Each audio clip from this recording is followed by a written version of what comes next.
Il faut montrer le plus tôt possible que la différence c'est beau et qu'il faut la cultiver.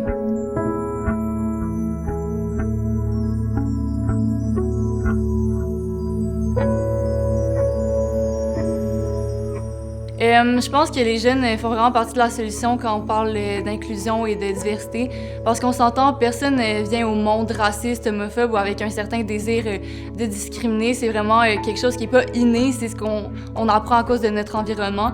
Donc quand on casse les tabous puis les préjugés le plus tôt possible, ben moins ils sont ancrés, plus c'est facile de les déconstruire. Donc dans le fond, ça éduque les prochaines générations à être plus ouvertes d'esprit et plus inclusifs.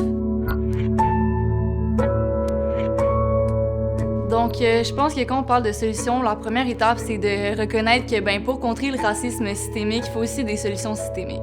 On peut pas juste jeter des paroles en l'air ou faire des fausses promesses puis espérer que les choses changent par magie. Je pense qu'il faut vraiment instaurer des solutions concrètes, des activités, des projets. Dans les écoles, par exemple, ça serait vraiment un bon début.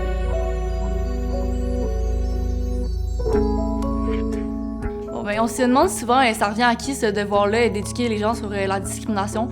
Personnellement, je pense que tout le monde a un rôle à jouer. La famille, les amis, les clubs sportifs. Mais je pense aussi qu'on a un devoir personnel de le faire soi-même, d'aller s'éduquer, d'aller chercher l'information. Il y a plein de ressources disponibles de nos jours. Il y a des podcasts, des livres, des pages Instagram qui traitent du sujet. Donc, il n'y a pas d'excuses. Il faut vraiment que tout le monde aille s'informer puis fasse sa part.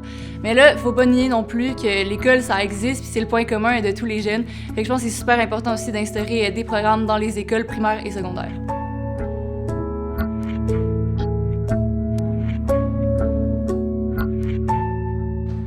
Là, c'est bien beau critiquer l'école comme ça, mais je peux pas donner de solution. Donc moi, j'en ai des solutions pour vous. Premièrement, je pense que la base, ça serait d'informer les profs puis de les former à ouvrir le dialogue sur le racisme et la discrimination. On pourrait aussi faire des campagnes de sensibilisation dans les écoles primaires et secondaires et instaurer des programmes d'activité sur la différence.